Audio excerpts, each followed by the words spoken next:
¿Qué tal? Hoy te contaba a la mañana que los conflictos son inevitables y la verdad es que es así. De hecho, tenemos conflictos internos con nosotros mismos, muchos hacemos terapia, es decir, forma parte de la condición humana y forma parte de la condición humana disentir con él o la otra, ¿no? El tema es, ¿qué hacemos con esos conflictos? ¿Qué hacemos una vez que disentimos? En principio, soportar el disenso, ¿no? Es decir, entender que el otro o la otra es diferente a nosotros y por lo tanto es normal, es natural que piense distinto y es saludable. Y es lógico respetarlos, eso es lo que nos hace bien porque además nos enriquece. Todo eso siempre y cuando no nos afecte, no nos haga mal, no nos, provoque algún tipo de daño de cualquier naturaleza. Ahora, ¿qué pasa cuando tenemos realmente un conflicto de intereses? Más específicamente un conflicto que a la larga puede transformarse en un litigio. El tema es cómo lo gestionamos. Y para esto no hace falta ser mediador o mediadora. La realidad es que también abogados y abogadas necesitamos hoy en día contar con herramientas que nos permitan gestionar esa emocionalidad, esos conflictos que nos van trayendo los clientes aún antes de ir a mediación o aún antes de entrar en contacto con la otra parte. Mucho más si ya estamos en mediación o ya estamos negociando con la otra parte. A ver, vamos a hablar hoy de 3 herramientas que todas tienen que ver con todas. Porque la realidad es que una vez que entendés la mecánica de la gestión de conflictos, todo está bastante mezclado, bastante unido. Una cosa tiene que ver con la otra, aunque a veces se enseñe o se aprenda como compartimentos estancos. La realidad es que para entender un conflicto, lo primero, lo fundamental, es identificar cuál es el conflicto, conocer de qué se trata, y para eso necesitamos que la persona hable. Para que la persona hable, nosotros necesitamos usar una primera herramienta que es la escucha activa. Esta escucha activa que implica estar presente absolutamente en ese momento, en el momento en el que la otra persona está contándonos cuál es el conflicto, estar presentes y predispuestos desde un lugar mental y desde un lugar corporal, desde un lugar emocional, es decir, estar realmente metidos en esa situación, en esa descripción que nos está haciendo esa otra persona.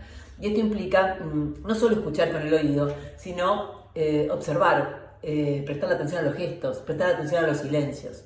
Eso es fundamental. Ahora, ¿cómo logramos escuchar cuando una persona no habla? Con otra herramienta, las preguntas abiertas. Muchas veces las personas cuentan un montón de cosas, pero no nos están contando lo que nosotros nos damos cuenta que es el punto fundamental, el meollo del asunto, lo que nos va a llevar a poder destrabar el conflicto. O nos damos cuenta que está contando cosas accesorias, o simplemente no está contando nada.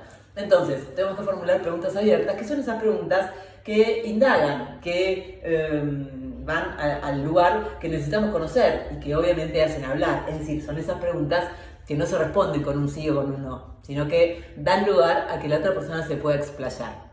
Y ahí, bueno, otra vez la escucha activa. Y la pregunta abierta va de la mano de la repregunta, es decir, no nos quedamos en una pregunta y que conteste algo. Bueno, como lo escuchamos o la escuchamos, vamos a repreguntar si no terminamos de entender qué fue lo que nos dijo. Obviamente eso va después de la mano del parafraseo, que es esto de repetir lo que la persona nos dijo para ver si lo entendimos bien, por un lado, y por otro lado, para que esa persona se escuche, para que pueda repasar si lo que dijo es realmente lo que quiso decir.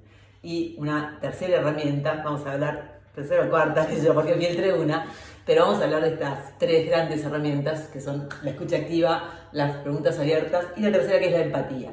La empatía de la que tanto se habla todo el tiempo, pero que la realidad es que en la historia esta de poder entender los conflictos, de poder empezar a colaborar en su manera de destrabarlos o de por lo menos encontrar la punta por donde vamos a poder empezar a trabajar, resulta fundamental poner, no sea esto tan usado de ponerse en los zapatos del otro, sino simplemente salirse de los zapatos propios, es decir, salirse de la propia mirada que uno tiene del mundo, salirse de la propia perspectiva, porque la realidad es que no hay una única realidad, la realidad es que hay tantas realidades como observadores existen. Por lo tanto, nosotros estamos viendo todo el tiempo la realidad, que suponemos que es la realidad, desde nuestros zapatos, desde nuestras perspectivas, desde nuestras creencias, desde nuestro paradigma, desde quiénes somos, desde cómo nos vemos a nosotros mismos en realidad.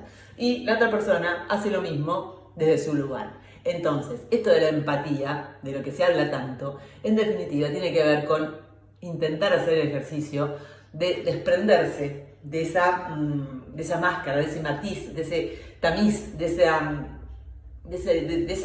ese prisma a través del cual nosotros vemos la realidad, para poder verlo por lo menos sin ese prisma, y vamos a ver mucho más cerca del prisma con el cual lo ve la otra persona. Porque ustedes me dirán, sí, verlo exactamente como lo ve la otra persona es imposible. Y quizá lo sea, pero si por lo menos nos sacamos de encima nuestra propia mirada, vamos a estar muchísimo más cerca de poder entender qué nos está contando la otra persona desde sus zapatos. Esta cosa tan famosa de ponerse en los zapatos del otro o de la otra. Bueno, ojalá les hayan servido estas 3 herramientas así cortitas, rápidas, para empezar a gestionar conflictos. Ya sabes que te cuento muchas más de ellas en el workshop que damos el próximo lunes, y atenti porque hay muy pocas vacantes, porque son vacantes súper limitadas, porque se trata de un workshop que va a ser muy personalizado, porque vamos a trabajar, bueno, vamos a trabajar así cuerpo a cuerpo, mente a mente. Vamos a trabajar en serio, con mucha profundidad. Beso para todos y todas.